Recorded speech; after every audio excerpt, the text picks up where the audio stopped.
ఒరే ఒరే ఒరే, గెలిపించడం మాత్రమే కాదురా, మన గెలుపుని ప్రతి ఒక్కరికి తెలిసేలా చేయాలి. ఆ బెన్ స్టోక్స్ చూడండి, ఆ సైడ్ నుంచి పారిపోతున్నాడు. పిలుచుకొని రండి ఇటు. నేనేం పారిపోవడం లేదు, అలా వాకింగ్ చేస్తున్నాను. ఆ ఆ, తెలుస్తోందిలే, పారిపోతున్నావో లేక వాకింగ్ చేస్తున్నావో. ఇలా అయితే ఎలా చెప్పు, ఇంకా టెస్ట్ మ్యాచ్లు ఉన్నాయి, నువ్వు ఇంకా ఎన్ని వాకింగ్లు చేయాలో ఏంటో. చాలు చాలు, మ్యాచ్ గెలిచామని చెప్పి ఇప్పుడు నన్ను నువ్వు ర్యాగింగ్ చెయ్యకు. నాకు తెలుసు మేము మ్యాచ్ ఓడిపోయాము. అరే బాబు, మ్యాచ్ ఓడిపోవడం కాదురా మ్యాటర్ ఇక్కడ. మ్యాచ్కి ముందు నువ్వు ఏం మాట్లాడావు, ఇక్కడ ఏం జరిగింది అని. ఏం మాట్లాడాను? మా బ్యాచ్ బాల్తో మీ నడ్డి విరగొడతా అని చెప్పాను. కానీ ఏం చేద్దాం, మా బ్యాచ్ బాల్ వర్కౌట్ కాలేదు, మీరు గెలిచారు అంతే. ఆహా ఆహా, ఇది కాదు, ఇంకొకటి అన్నావు. ఇంకేమన్నానబ్బా? నువ్వు టెన్షన్ పడకు, నేనున్నా కదా గుర్తు చేయడానికి. బచ్చా టీము, సీనియర్ ప్లేయర్స్ లేరు, మీరు ఎలా గెలుస్తారు అన్నావా?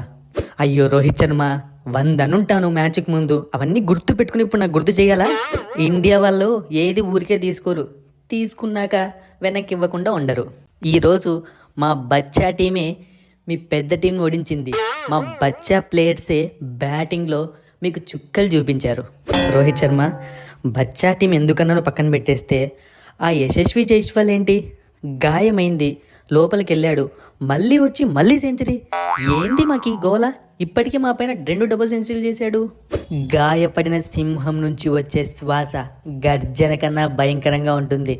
అట్లుంటుంది మా యశస్వి జైస్వాల్ బ్యాటింగ్ చేస్తే. చుక్కలు చూపించినాడులే, చూపించాడు.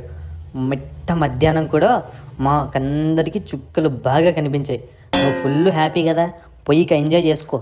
అయినా మేం మ్యాచ్ గెలిచి నిన్ను ర్యాగింగ్ చేస్తే అదే నాకు పెద్ద ఎంజాయ్మెంటు. సరే సర్లే, ఓడిపోయారు, ఇక పోయి రూమ్లో కూర్చొని అందరూ బాధపడండి. మేము నేలకు కొట్టిన బంతిలా మళ్ళీ తిరిగి వస్తాము. ఇగో మళ్ళీ నువ్వు పంచు డైలాగులు చెప్పినావు అంటే సరే సరే పోయిస్తా. ఏమన్నా రోహిత్ అన్న, ఫుల్ ఖుషి ఉన్నావు కదా నువ్వు. ఖుషేంద్ర ఖుషు, ఇప్పటి వరకు చరిత్రలో ఇంత పెద్ద విజయం మన ఇండియన్ కెప్టెన్స్ ఎవరు చూడలే, నేను చూసిన, అది నీ వల్ల. హ్యాపీగా ఉన్నా. థ్యాంక్ యూ అన్న, నువ్వు హ్యాపీగా ఉంటే నాకు అదే చాలు. అన్నా, ఇప్పటికైనా నా టాలెంట్ని గుర్తించన్నా. ఒరే బాబు, నువ్వెక్కడ తగులుకున్నావురా? నీకు టాలెంట్ లేకుంటే అసలు టీమిండియాలోనే ఉండవు కదా. నీ టాలెంట్ మేము ఎప్పుడో గుర్తించాము. అండ్ ఈరోజు నువ్వు అద్భుతంగా పర్ఫామ్ చేసేవరా, చాలా బాగా ఆడావు. సెంచరీ చేసుకుని ఉంటే చాలా హ్యాపీ ఫీల్ అయ్యేవాడిని. ఏం చేద్దాంలే అన్న, అది నా చేతిలో లేదు, పొరపాటు జరిగిపోయింది. నువ్వైతే నా ఆటను గుర్తించావు, అదే చాలు. Thank you. ఒరే శుభ్మన్ గిల్లు, నీకు తెలుసా ఈరోజు జరిగిన ఒక మ్యాజిక్? ఏంటన్నా అది? నువ్వు గబ్బా గ్రౌండ్లో 91 కొట్టావరా. ఎప్పుడు మనం గబ్బాలో గెలవలేదు, ఆ రోజు గెలిచేసాం. ఈరోజు నువ్వు మళ్ళీ 91 కొట్టావరా. ఇండియాకి అతిపెద్ద టెస్ట్ విక్టరీ వచ్చేసింది. మొత్తానికి నువ్వు మంచి లక్కీ చార్మరా. కొంపదీసి ప్రతి మ్యాచ్ 91 కొట్టమని చెప్పావు కదా. చాచా, అలా ఎందుకు చెప్తానురా, బట్ కొట్టడానికి అప్పుడప్పుడు ట్రై చేస్తూ ఉండు. నువ్వు భలే దొరికావన్నో, పోయొస్తా. మాటిచ్చానా నిలబెట్టుకుంటా. టీమిండియా కోసం ఎరైనా అవుతా, సొరైనా అవుతా. ఏం మ్యాట్ ఇచ్చావు జడేజా, అంత పెద్ద డైలాగ్ కొడుతున్నావు?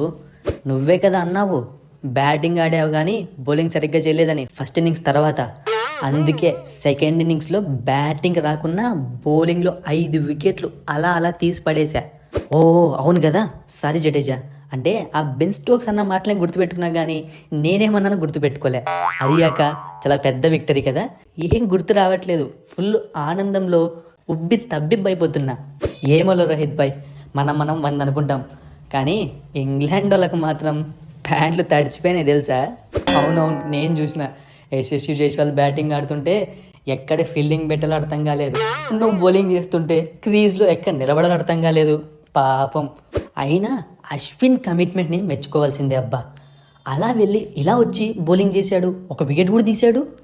అదే కదా నేషనల్ డ్యూటీ ఎంత ఇంపార్టెంటో ప్రతి ఒక్కరికి తెలియజేశాను జడేజా.